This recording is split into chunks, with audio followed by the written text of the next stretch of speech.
ఏందో ఏమోనుల్లా ఈ సెక్రటేరియట్లల్లో భద్రతా లోపాలు గట్టిగానే కనబడుతున్నాయి అని చెప్పి చాలా మంది కామెంట్లు పోస్టులు పెడుతున్నారు. మరి ఉన్నట్టుండి ఈ మాట ఎవరిలో చెప్పినరయ్యా ఏమిటి కోసానికి నచ్చిందనంటే మొన్న రేవంత్ రెడ్డి సార్ ఏదో మీటింగ్ ఏర్పాటు చేసిండ్రట. గండ్లకు తెలవకుండా ఒక ఇద్దరు మొత్తం వార్త ఇట్లనే చెప్పాలనా చూస్తే అయిపోదా చూద్దాం పాండ్రి. ఇక తెలంగాణ సచివాలయంలో మళ్ళొక పారి భద్రతా వైఫల్యాలు బాగానే బయటపడ్డాయి. ఓ ఇద్దరు నకిలీ ఉద్యోగులు సెక్రటరేట్ లోపలికి పోయేతందుకు ప్రయత్నం చేసిళ్ళు. ఇక ఈ ముచ్చట కాస్త బయట ఏడబొక్కుతుందో అని చెప్పి అధికారులు అయితే గట్టిగానే జాగ్రత్తలు తీసుకున్నారు. కానీ మొత్తానికైతే దాగని ముచ్చటైతే ఉండదు కదా ప్రపంచంలో. ఎట్లనో అట్లా ఎక్కడ పోవాలన్నా అక్కడ పోతుంది, ఎవరికి చేరాలనో అలాగే చేరుతుంది.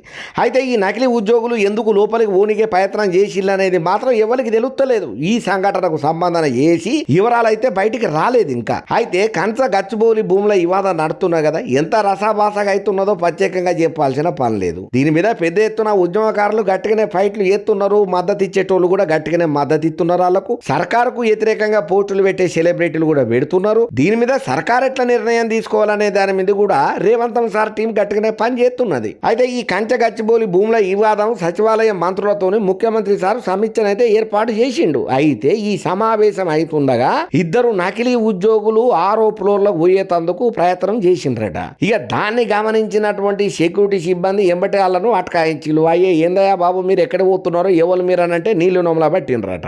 చాలాసేపే వివరాలను అడిగిళ్ళు, ఎవరు మీరు ఎక్కడి నుంచి వచ్చిళ్ళు, మీకు ఇక్కడేం పని ఏంది ఎవరు కావాలని అంటే దిక్కులు చూసుకుంటా నేలకు ముఖమేసి బండలను చూసే పనిలా పడ్డారట. ఎందుకో పోలీస్ పెద్ద సార్లకు వీళ్ళు గుట్కిలు మింగుతుంటే డౌట్ అనుమానం వచ్చింది. అగ్గో వీళ్ళు ఎవరో మన మనుషులు అయితే కాదు, పక్క దీని వెనకాల ఏదో ఉన్నదని జర పక్కకు తీసుకొని అరుచుకునే పని కూడా చేసిండ్రట. ఇక వాళ్ళు వీళ్ళు వినేటోళ్ళు ఉంటే అరే బాబు మీరు ఎవరు వినకండి ఫోన్లు ఏం తీయకండి అని కూడా అక్కడ సచివాలయంలో ఉన్న పెద్ద సార్లు కూడా చెప్పిండ్రట. మొత్తానికైతే ఈ ముచ్చటను బయటికి పోకకుండా చూసిండ్రు కానీ పొక్కాల్సింది మాత్రం గట్టిగానే పోకబట్టింది.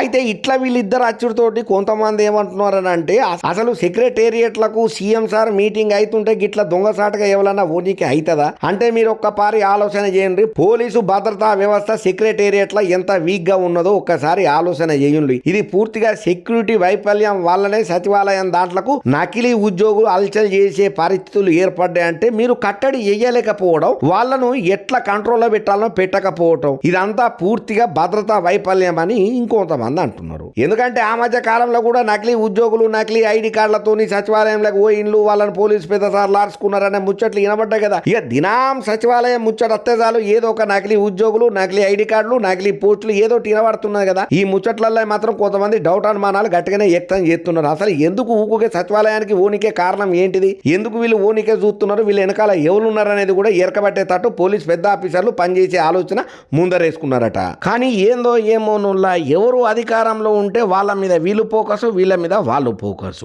ఇవాళ ఒకళ్ళు అధికారంలో ఉన్నారు, రేపు ఇంకోళ్ళు అధికారంలోకి వస్తారు. ఇదేనా మరి ఇప్పుడు తెలంగాణ అభివృద్ధి ఇట్లనే అయితే ఎట్లా బాగుపడుతుంది? తెలంగాణ పబ్లిక్ కోరుకున్న కళలన్నీ ఎట్లా నెరవేరుతాయి? తెలంగాణ సస్యశ్యామలంగా బంగారు తెలంగాణగా ఇక మేము చూడలేమా అనే ఆలోచనలో కూడా తెలంగాణ పబ్లిక్ డైలమాలు ఉన్నారట. అయినా ఏందో ఏమోనోలా ఇవాళ రేపు ఎవరు తరక ఏం అర్థమైతలేదు. ఏదైనా ముఖ్యమైన ముచ్చటుంటే సీఎం సారు ప్రెస్ మీట్ పెట్టి చెప్తారు కదా, అంత రహస్యంగా పోయి వినాల్సినంత అవసరం ఏమున్నది నకిలీ ముచ్చట్లతో అని చెప్పి కొంతమంది కోపానికి కూడా వస్తున్నారు రేవంత్ రెడ్డి సారు టీం తరపుకించి కొంతమంది నాయకులు.